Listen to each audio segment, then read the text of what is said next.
Hey guys, welcome to a Repliforce Plays. This time I'm joined by... Alex. And Ryan. Oh, and I'm Arknight, aka the Facto. But yeah, so I did this recording back in January, I think. I think it was like my 6th playthrough on the game. Just kind of trying to do a little speed run to see how quickly I could do it. And of course, just kind of take a nostalgia trip back to this game, because this is my favorite game of all time, so easily. Yeah, I think if anyone doesn't have this in their top 3 or at least top 5 GameCube games, then I'm guessing you probably never played it. So yeah, no, it's a great game, but right off the bat I want to mention, I just left that screen, the starting screen. I was wondering how long you were going to sit there, because it's just complicated. It's pretty cool. Yeah, designs and Metroids and whatnot. Back when this came out, that was like one of the coolest intro screens I think I had ever seen. Granted, that was way back in like 2003 or 2004 when I got it, but this game came out in 2002, so it's 13 years old already, which is insane. But yeah, I had a tiny little wood paneled TV and like hooked this bad boy up with an RF adapter, and like, you remember the RF adapter, you had to like straighten the cable out, yeah, otherwise you'd get static.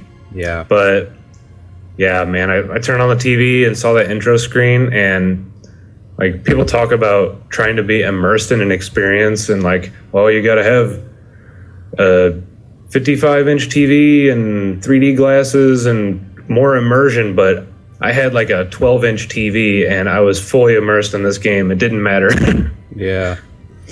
The first time I played this game was when I borrowed it from you, and even at that point, you know, even like nowadays, like straight off the bat, it kind of immerses you just at the title screen. So, plus not just that, but the music at the title screen is also awesome. Yeah. So. And I do believe that the intro to this game is so nerve-wracking. I mean, I was too young when I tried it, and I got way too scared to try to figure out what was going on, and the countdown was happening, and I just quit. But it's a great way to start the game, you know. It's exciting. Yeah, they definitely like did some awesome game design stuff where they kind of like, they toss you in without 1,000 tutorials and cleverly teach you the like core mechanics of the game. Right. And you'll see that as I go through this main section here, but this is actually the part of the game that was demoed as Slackers when I first tried it.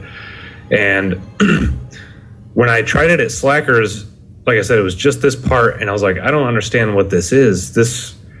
I didn't really make the connection that this was Metroid. It was just kind of a demo kiosk. But later on, when I saw a demo disc of this game, and it had like Phendrana drifts and like some more exploration, I was like, all right, I gotta go get a GameCube and get this game. I'm sorry, are you playing this on the Wii? Yeah, so what I actually did was take the intro screen from the GameCube version and then put it in front of the Wii game. Wow. Wii version, just because I like the intro and it's not in the Wii version. Yeah. I cut that out in the trilogy. Unfortunately. Yeah.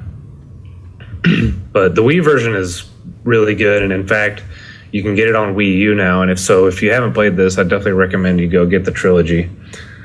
Yeah, is it I know isn't it coming to download on Wii U as a Wii like virtual? Is that what you just said? A Wii Virtual Console title? Yeah, it is. So it's not out yet. I thought it was. It might be. I could be wrong, but I think it actually hasn't come out yet. But again, I could be wrong. I actually don't know. I prefer discs anyway. Yeah, same here. But this thing is still kind of pricey to buy, at least the trilogy. So yeah, if you buy the physical disc, for sure. Yeah. So when you were going through here, I saw you just passed by something you could have scanned. See, I'm one to scan every little thing. Did you do much scanning in your playthrough? Not this playthrough. Like I said, I was just trying to get through it as quickly as possible. Okay. But I do have a save file on my GameCube where I scanned everything. So I got 100% scans and 100% items. Gosh. Jeez. So See, I'm one of the people who doesn't scan anything unless I have to. So It's like I a book didn't- game, you know? I didn't on my first playthrough, but when I figured out that there's like little tidbits of lore and information and just stuff about Metroid, and that you could kind of go deeper into the game, yeah, it made it more interesting for me, because a lot of the space pirate logs that you read later on are really cool and interesting. Like one of them was a space pirates were trying to mimic her morph ball functionality, so they like did some experiments and resulted in a bunch of broken backs or something like that. Yeah, deaths of a lot of those space pirates, really. But yeah, I just really like that the story is kind of submerged. Like you have to go digging to find it. It's not in your face kind of thing. yeah. I was actually just about to say that I love how this game does that, because especially with games nowadays where it's like you boot up your game and you're greeted with like a 10-minute cutscene, and I'm one of those people who actually hates that. I want to start playing the game and then have a story like eventually unfold beneath me. But Making this the story game, I think, secondary, you know? So. yeah, I think this game does it pretty much perfectly, in which if you want a story, it's there. It's just, if you don't want it and you just want to play the game, then you can do that. So Exactly. Yeah. yeah, I think that was brilliant. So that was the first boss, and you could see I made pretty quick work of it. Yeah. I don't know why I was ever intimidated by that boss, because you can beat him in like 10 seconds, but What mode are you playing this on? I think I have it on normal, and that was, again, just so I could get through it as quickly as possible, Right. because Okay. What are all the difficulties in this game? I don't even remember. Is there a hard mode or something? yeah, there's a hard mode, and I think in the trilogy they added a veteran mode, but I can't be sure. But yeah, there is a hard mode. All right. And now comes the exciting part that I failed miserably when I was like 12. Yeah, this is your classic Metroid escape sequence. They do a good job of like putting a sense of pressure on you to get out of there in time. Yeah. I mean, it's a pretty simple concept. It's just like a little clock on the bottom, but And Kinda I'm music. kind of reminds me of Super Metroid in a big way. Yeah. So between this and Super Metroid, what would you say accomplishes a better sense of what Metroid is to you? Like, do you think that this is kind of like the definitive Metroid game, or? That is a super hard question, because I love Super Metroid and I also love this game. But if I had to pick one that I think like gave me the most ambient or environmental feel, it would have to be Metroid Prime. Yeah. Just because I felt like I was in her visor, and I felt like just the amount of detail they put into little things made you really feel like you were on an alien planet isolated. Did it make you feel like a woman? Well, I avoided saying it felt like I was Samus, because never have I felt so much like a woman. Did you ever say the word baby while you played? Oh, where's the baby Metroid? As I ball formed through the corridors, all I could think about was the bottle ship. That game. I need to do a playthrough of that game. Yeah, you need to. Why don't you tell the audience what game we're talking about? Other Oh, Yeah, Metroid Other M. I can't believe we're talking about this game while we're playing this game.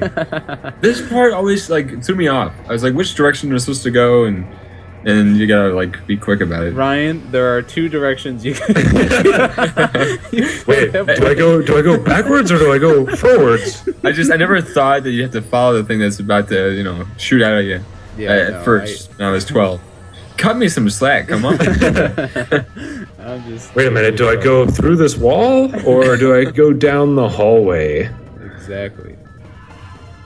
Uh-oh. So there's big old Ridley. Why isn't he in Smash Brothers? Yeah, I don't know. Bigly. I don't get it. He's not very big. Bigly? The return of Bigly. So basically, you're using your grappling beam to swing. swing. Exactly what I'm doing. Now we're at the grapple beams.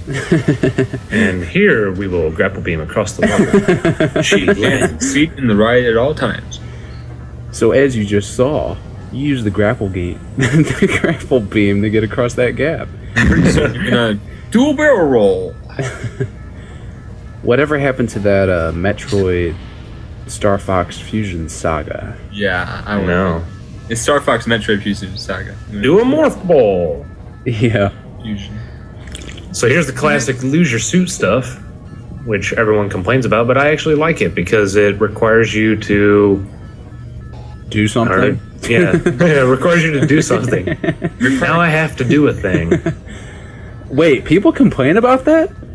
Yeah, I mean, I think they mostly complained about it because you lose all your abilities in this one, and then you lose your abilities again in Prime 2, so it just seemed like it was too soon to lose your abilities again. Did you get lost back there? What happened? Yeah, I do that in that section, especially on the Wii U version, or the Wii version. Just, the corridors are really narrow, so. Oh well. Alright. Somehow you made it outside. Those explosions look pretty chunky. Yeah, it's still really good graphics for its time. I mean, one of the best looking games. Yeah. That's what you think. I think it won Best Graphics in Nintendo Power. Well, yeah, I mean, actually, this was at a time when Nintendo was competing for, like, top graphics. This game definitely was one of the top good-looking games at the time. Yeah. So, a different era, for sure. That and Star Wars Obi-Wan. I never did play that game. Me either. I wanted to when I was a I wanted kid. to, because Obi-Wan was my favorite character. Yeah, but same here. I love this scene, the landing scene. Like, Yeah. This is where the game really starts. And this is like where you really get that first I'm on a whole planet by myself kind of feeling. Yeah. And like you get the sense that the planet is old and has been around a long time and it's kind of just going about its business, and then you show up. Now, right now, you're just landing, right? You're not. I mean, obviously, you're not crashing right now. So Yeah. it reminds me in a little bit of Super Metroid, just in a way, because that's kind of how you start off in that game, is landing on a planet with your ship. And So- isn't it raining too? In Super Yeah, Metroid? yeah, It's kind of I think it is. So. Yeah. Yeah, I think it might not be doing it when you get there, but eventually it does, right? I don't know. I honestly don't remember, but I think it rains at some point. I know it's a cloudy place, like this place. I know it rains. Yeah. So right here, I'm just kind of showing off the water particle effects, where the water is the droplets actually land on your visor. I thought that was super cool. Yeah, it's ahead of its time. Some days back in my youth, I used to just turn on Metroid and like wander around to certain areas and just kind of look around. After I'd beaten the game, like on a day, I'd be like, "Oh, I'm bored. I want to go look at Talon Overworld." So I'd go stand around in Talon Overworld and just kind of look around at the environment. And another day, I'd go take a look at Phendrana. I mean, to this day, like when it snows outside in real life, I think of the Phendrana Drift song just because of how atmospheric it was. Sometimes I listen to it on snowy days. Maybe one day you'll be able to go to Phendrana in person. Yeah. Yeah, that's my dream. Yes. Maybe when they make a real life Nintendo Land, you'll be able to do that. Yeah, just as long as they leave Monita in the game and don't bring it alive, otherwise she'll take over the world. I'd be okay with that. Here's the half pipe that you have to remember to come back to later, unless you wander around for so long that the hint system kicks in. Oh, that happens. Oh, I forgot. You think I would have known that? I probably would have needed it. Is that? I want to try playing this without the hint system sometime, just because even though I've played through it so many times, there's certain parts in the game where I get really confused. I'm like, wait, did I get this upgrade before this one? I can't remember. And it stinks because when you're doing that, it's like completely not how it was when you first played the game. I really liked that first playthrough where you had no idea what to do. Yeah. The exploration factor is always the biggest the first time. See, I didn't have that problem when I was a kid. I went through the whole game in probably about 30 minutes, and then I never touched it again. Nice. Games are too easy for me. I don't even play video games. Why am I here? I just watch speedruns of them and say I beat them. Yeah. That was totally me doing that. I know how to do it. I mean, if I tried it, I could totally do that, but I don't feel like it. Yeah, you're probably just watching somebody else do it. Don't think for yourself. Oh my god. It's kind of like watching. Do you know what the fastest time for this game is? Like, I what think the it's like record- an hour and 28 or 38 minutes or something, Oh, which so- is it's crazy. So no one beat my 30-minute record. All right. No. I really like the Chozo ruins too. Are you killing Beetleborgs? I'm sorry. What were you saying? He likes the Chozo ruins too. They feel like home. Bird people. It feels like home. Where do you live? 3838 Chozo ruin.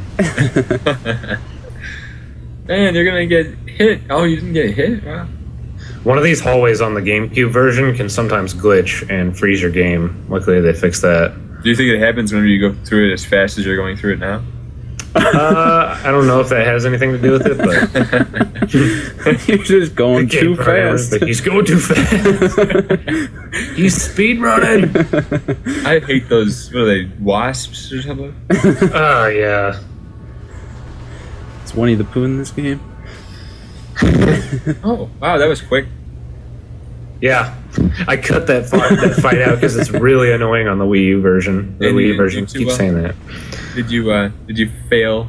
And that wasn't even video edited. You actually did that while you played. Yeah, I just shot it 3 times and it died. All right, so what did you just get? Missile launcher. Cool. Yeah.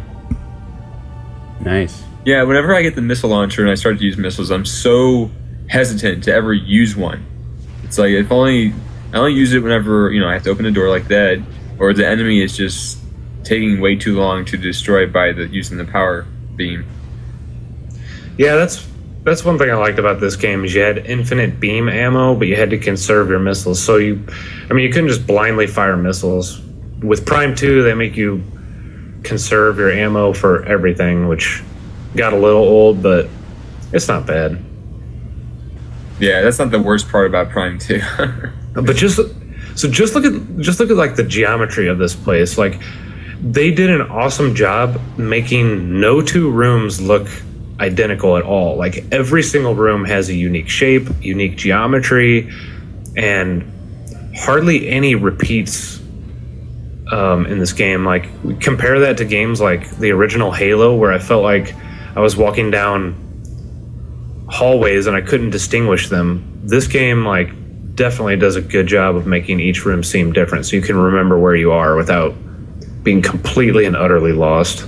You think there's usually some kind of visual cue and identity to each room to where it's memorable, or like I remember that room right there. You just passed through. I think to some extent, yeah. Like there's some rooms that are more memorable than others. Like this room, even if I didn't see the map at all, I could tell you that this room has the save room up a ramp over to the right side of it, just because I don't know, it's a distinct room. So Yeah. So here's another Beetleborg. this one's got a big red bootay. Yep. And it never. It's too obvious. He just had a spanking. It's the baboon beetle. I didn't even have to scan that to figure out where it's where to hit it. Yeah, has a big red butt. obviously you have to shoot it. Yeah, so the combat in this game is nothing amazing. I mean, it's pretty basic. None of the boss fights are like really action intense, except for maybe Thardis, but that's because Nintendo marketed this game as a first-person adventure instead of a first-person shooter, and I definitely think there's a huge distinction between the two, because people who come into this expecting a first-person shooter are disappointed. But yeah, for sure. I think the main difference between the two is there's not really many other first-person shooters out there where it has such a high, extremely high emphasis on exploration and puzzle solving. Yeah. So, yeah, people... I've actually known like 2 people I can think of off the top of my head who came into this game expecting a lot more action, like kind of oriented, game style to it. Yeah. But yeah, it's not about that at all, but I think that's why this game is kind of amazing, and it really is one of a kind, because there are some first-person games out there that do have some emphasis on exploration, but none of them really come close to this. So especially compared to the number of first-person shooters, like there are not that many first-person adventures. I can name a handful, like System Shock, BioShock, and I'm sure there's others, but like I can name like 5 first-person adventure games, and I could name at least 20 to maybe even like 100 first-person shooter games. So this is definitely a underused genre, which I'm okay with, because I'd rather them not beat the dead horse. But yeah. What were you gonna say, Ryan? Oh, I was just wondering, when it comes to exploration, comparing this game to like Borderlands or Borderlands 2, is there a comparison with exploration, or is that more of a shooter? I would say Borderlands is more of a shooter. Like there's some puzzle solving ish in Borderlands, but I can't. It's hard for me to describe what I mean. But like, it's kind of generic puzzles, like go find this place. Or yeah, it has. It's more fused with RPG elements than it is with exploration elements. Okay. So yeah. Well, I didn't play very much, and all I ever did is like shoot a gun at a creature about 200,000 times before it died, and so that was no fun for me. So yeah, I'm more of a exploration guy. Yeah, same here. And I think I like this game for the same reasons that I like Zelda. Zelda's an emphasis on exploration and puzzle solving. This, to me, is like a sci-fi first-person version of Zelda. So they're very similar, like in how they play out, but different in enough ways. Like the stuff you get, the weapons and stuff, it kind of follows the same kind of method that Zelda does, and now they're trying to change that. So I wonder the new Metroids for Wii U and 3DS, if they're gonna be very different than what they've done traditionally. Well, Metroid actually, so Zelda for the longest time kind of did the whole, like you get an item upgrade in a dungeon, and that's the item that you use in that dungeon, and outside of that dungeon it's not used too much.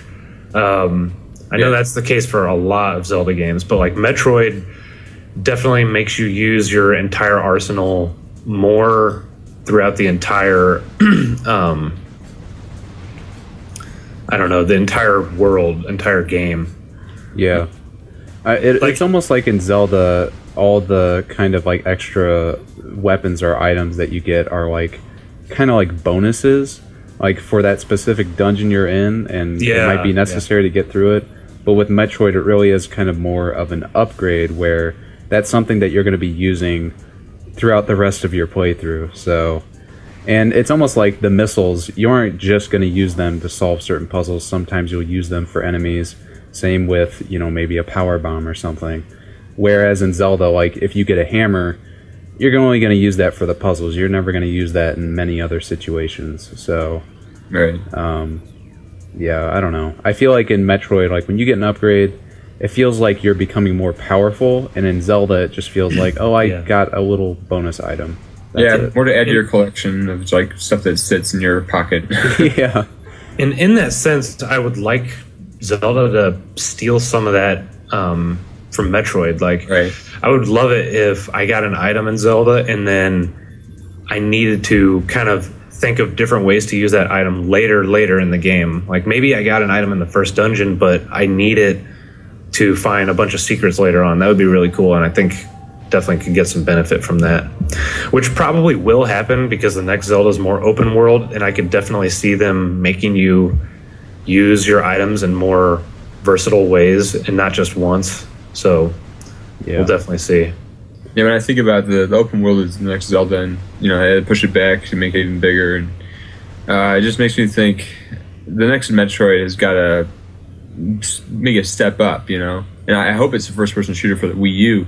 But I wonder if you're going to be able to go from world to world fluently with your ship, like what they wanted to do originally for Battlefront 3, for Star Wars Battlefront 3. That would be awesome. Be able to explore and go wherever you want, and not really much of a hint as to where you're supposed to go next. That would be really cool. I would honestly be fine with just another single planet, just because I kind of like staying on a single planet, just because I feel like I get to explore that planet to its fullest, and I feel like it's one experience. That was one of my minor complaints with Prime 3, was the whole traveling to different planets and sections. It kind of felt disjoint, whereas with this game, everything felt connected. It was like Magmore Caverns connects to Vendrana Drifts, which connects to Talon Overworld, which it all felt like one huge sprawling world. And Right. I didn't really get that sense with Prime 3 because it's like, can I get there from here? Nope, got to get my ship and fly over to this other landing pad, and then I can get there. Yeah, I agree with what you're saying. Yeah, and the whole map system, I mean, when it comes to even Super Metroid, it's all connected in the same way that Metroid Prime is and like that. So Yeah. so maybe that's an element they'd rather keep in the game instead of breaking it up into separate worlds, like you're saying. We'll see.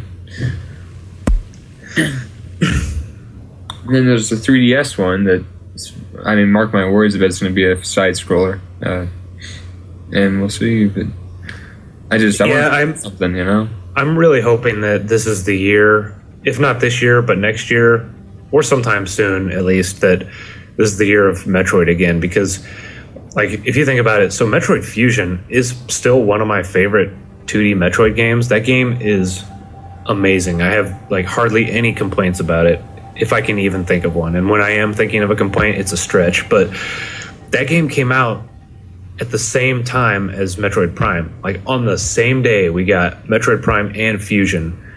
That's huge. Like, there hasn't been anything like that for Metroid since then. Wow. I didn't even know they came out on the same day. That's cool. Yep. Well, double release. And yeah, you can also get the Fusion suit in this game if you connect them through the GBA, which I feel like the Wii U and 3DS are just begging for that, because you obviously can do 3DS connectivity. So release a 3DS Metroid and a Wii U one and do something like that again. Same day. Yeah, that'd be awesome. I would scream, and I'd probably have to leave work.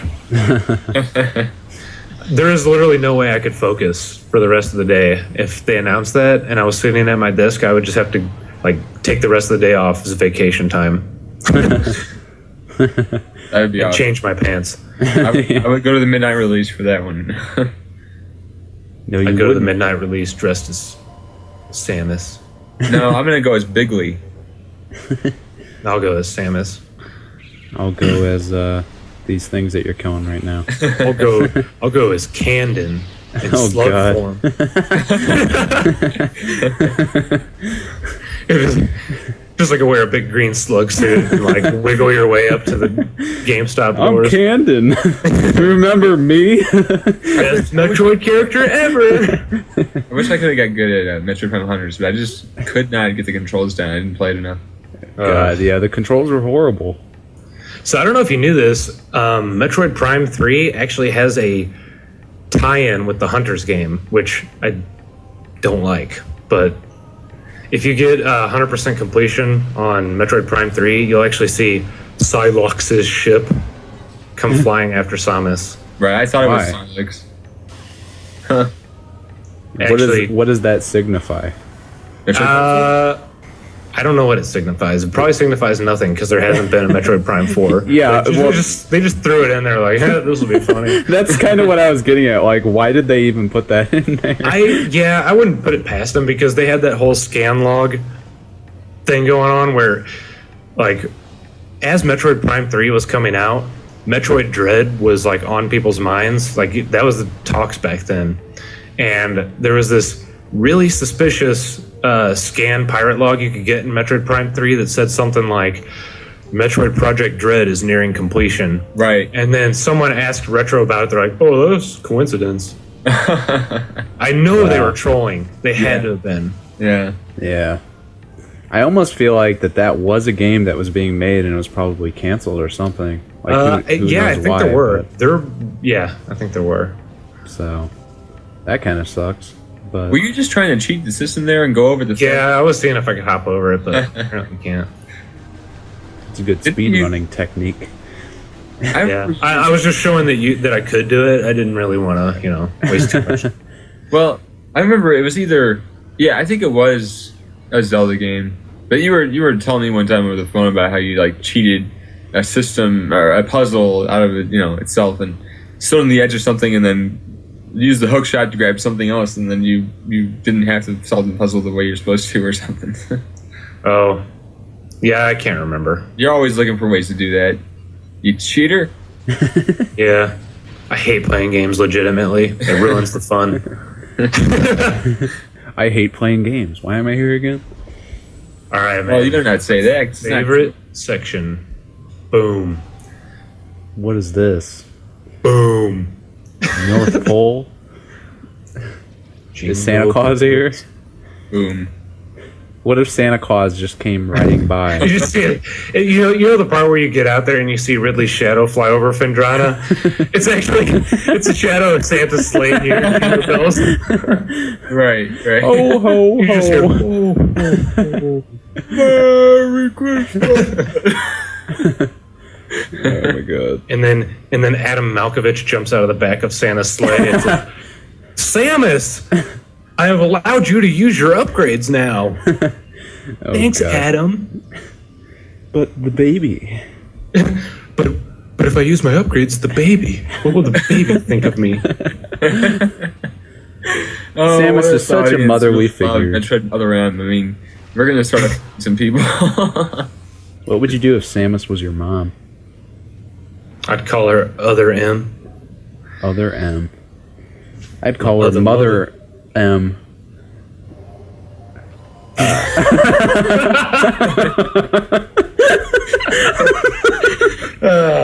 Ladies and gentlemen, the height of our commentary.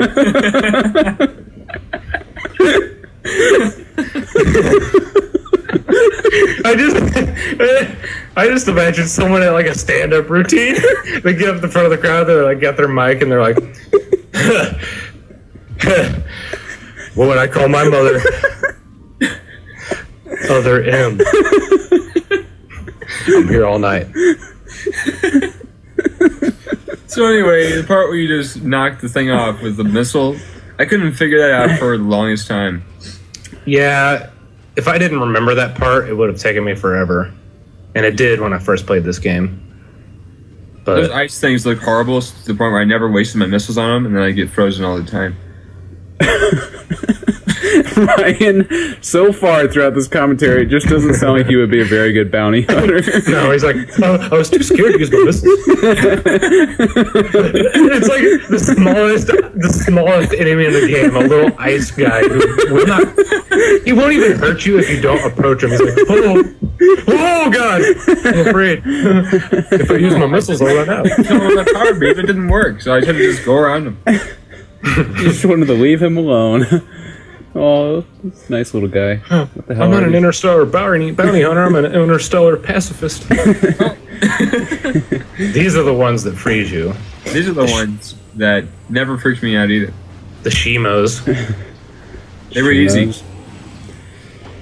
It's like Especially when you get the plasma beam. it's a blue ice Bowser. The Blouser. No, browser. Yeah, Browser. Somebody named Browser. Browser. Oh gosh, I said browser. So I think the part is coming up when you have to scan the ice scree, and this is one of those enemies where if you don't scan them the first time you see them, you can never do it again. Like once you kill them, they are gone.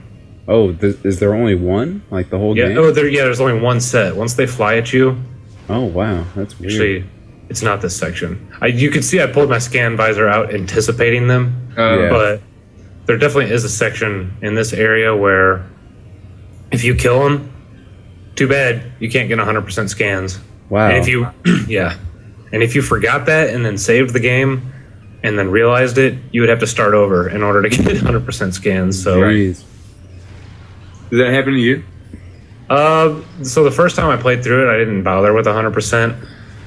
So, and the second time I played through it, I wanted to get 100%, and there was no other way for me to do that except to use a guide, unless I wanted to spend the rest of my life playing this. But so yeah, I used a guide and it told you. So oh right. Is there a way to kill those things? Can you use wave beam like those things? All right, because when I was a kid, I never knew how to kill those things. So yep, you need wave beam. That's another thing, actually. That makes me think of the distinctness of the beams in this game. So they are all extremely elemental and very recognizable. Like wave beam is purple and your arm cannon expands horizontally. Ice beam is obviously white and expands vertically, and plasma beam is red and expands, I don't know, in the Z axis or whatever you want to call it, expands out. And I thought that was really cool. And the effect when you switch beams too, like that beam of light that kind of goes down to the end of your arm cannon and back up, and then really well done. Yeah, they put a lot of detail into pretty much everything in this game. I will say, like, when I played this game, I was used to Super Metroid, and in Super Metroid, you can kind of combine your beams in different ways. Like, you can pick wave and spazer, or you can do wave and ice beam. Like, you can combine your beams in any combination you want, except for one combination. I don't think you can do plasma and ice, or maybe you can. But when I came to this game, I was kind of half expecting that, and initially I was disappointed. I'm like, oh, I can't have wave ice beam, but I learned to just kind of live with the restriction and ended up liking it anyway. Yeah, I actually think that out of the 3 Prime games, that this one does the whole beam system the best. Yeah, in Prime 3, I felt restricted. Like, yeah, same here. It kind of went with the Metroid Fusion approach, where you have one beam and it just keeps getting upgraded. But it's fun to be able to switch your beams, and like you, even in this game when I'm like doing my backtracking, it's fun to switch up your beams and kill enemies with different things, just to like get a visual difference going on. Yeah. And pardon the interruption, but boost power. Okay. You got boost power. You got boost power. That's right. So yeah. Yeah, I agree with what you were saying. Yeah. Yeah, I agree with what I was saying too. Yeah, no, it kind of disappointed me in the third one when it just combined them all. Like you said, it's fun to switch beams, but so what kind of new beam would you want? I don't know. Like, are you talking like if they did Metroid Prime 4, what kind of beam would I want? Yeah. Honestly, I would be perfectly happy being boring and just say, give me my wave, ice, plasma, and whatever, and what about make it? I'm sorry, keep going.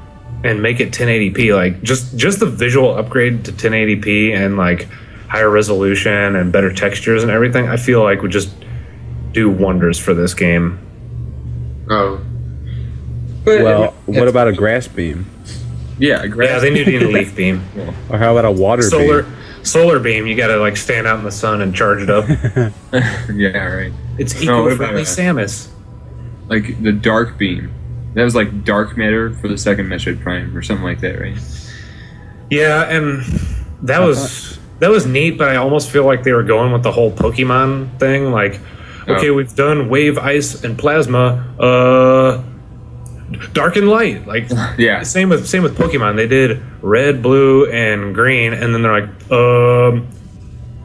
pearl, diamond, black and white, and like it eventually just, it gets to a point where, at some point, game designers are just changing things for the sake of changing things. Like, oh, we need to change this up to not be boring. But then sometimes when you're a player of the game, you can tell they did that, and you're like, oh, they just changed this because they wanted to change this, not for any particular reason. Not that Metroid Prime 2 did that, because the whole game was centered around light and dark, but I feel like if they did another Metroid Prime, I wouldn't need them to come up with 3 different beams just for the sake of having different beams. Like, if it makes sense, then do it, but if they're just trying to force like differences into the game, I would say it's probably not worth it. Yeah. Here's Ice Beam, actually. It's the Mice Beam. I really started cutting sections out of this game like later on, like when I was doing my editing. Like, I wanted to show off the first part of the game just because the whole game is new at that point. And then you do the backtracking, which some people complained about the backtracking, saying, oh, it's repetitive. But going back to the whole Metroid thing, like, every single time you backtrack in this game, there is always a quicker way back than the way you came. Pretty much always. And like, as a first-time player of the game, you might not know that, so you might end up going the long way, and it can be a little tedious. But once you've played this game a few times, you realize, oh, now that I have this upgrade, on my way back, I can skip all of this and go through a new area and pick up some upgrades on the way back. So the game is like almost... Okay, sorry, this was Wave Beam. The game is almost masterfully designed to make backtracking different and actually streamlined. It was never tedious to me. I always enjoyed it. Yeah, I found Prime 2 very tedious, but I'd never found this game to be tedious with backtracking. And I played through it probably like 3 times, and I never really found the backtracking to be annoying. Prime 2, I think, was more tedious with its backtracking just because of the whole dark world, because you had to backtrack into the dark world between the dark and light world, and you've got that whole loading screen between it where you have to wait to go through the portal, which isn't that bad, but it makes it seem longer. Yeah, I don't know,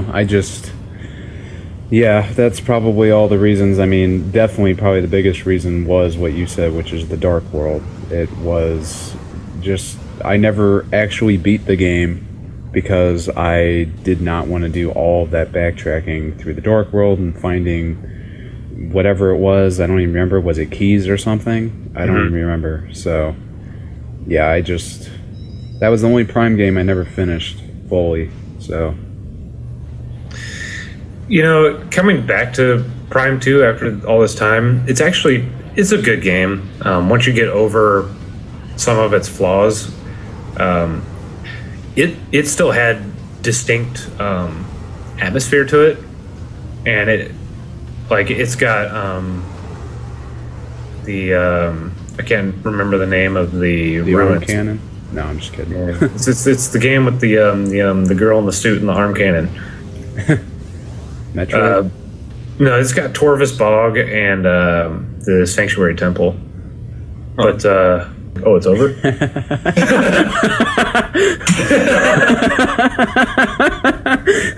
Actually, that would be a pretty funny way to end it. So when I saw the space pirates come out of nowhere, and I saw they all have little swords and stuff, and I just wish Samus had something for close combat, fighting, and it makes me think of a sword from Halo or something. But a sword beam. Maybe you should get a sword beam. If you're a fan of close quarters combat in Metroid, you should play Other M. Oh God, no. No, I want it to be in the first person, style of Metroid Prime. So if you enjoy pressing the 2 button, boo-hoo, and then pressing the 1 button, and using a D-pad to move around in a 3D environment, and then point your Wii remote at the TV, and it causes you to adjust your grip, Boy, And- if and we got it's the complete- game for you. Oh my god, it's so bad. What were they thinking? Who makes a 3D game ever where your main method of movement is a D-pad? Get out of here. Person. Team Ninja. Yeah, Team Ninja. All right, so Yes. new Metroid Prime for Wii U using the Wiimote. New Metroid Prime for Wii U using the gamepad as your No. scan visor. No, the Wiimote. New Metroid Prime for Wii U is never happening. What? It's gonna going be to on be the NX. No. What we all want and deserve is a new Metroid game from Team Ninja, starring the bottle ship. Actually, this time it's the Binky ship. Baby. And then you actually go back and forth between that and the cradle ship. So, And when you go back to the cradle ship, you have to rock the baby Metroid to sleep. So you finally go back to your home on the mothership. oh Ryan. Oh Ryan. All right, well, thanks guys for watching Repliforce Plays Metroid Prime. Did you say Rumpleforce? Did I say Rumble Force? No, you didn't say Rumple Force, but What the heck is a Rumble Rumple Force? Force. That sounds like you said it. It didn't sound like Repliforce to me at all. It's like, thanks for watching Rumpleforce. Thanks for watching our Rumple Force Prime. No, guys, yeah, thanks for stopping by. Hope you enjoyed our commentary as we played Metroid Prime. We're going to do a couple more on the Metroid series in the future. Huh? Right? Yeah, more Metroid games, and Say hi to Rumpelstiltskin for me. if anybody is a fan of Mega Man Legends, that will be coming up as well. This is true. June, streaming Yes, both. June. We will be doing Mega Man Legends 1 and 2. Oh, And they will both be on YouTube as well. So how exciting. please look forward to it. Contain your excitement. Can you show my face now, Alex? Alright. Here's Ryan's face. Alright, thanks for watching, guys. Yep, have a good Friday, even though today's not Friday, but Have a good day. bye.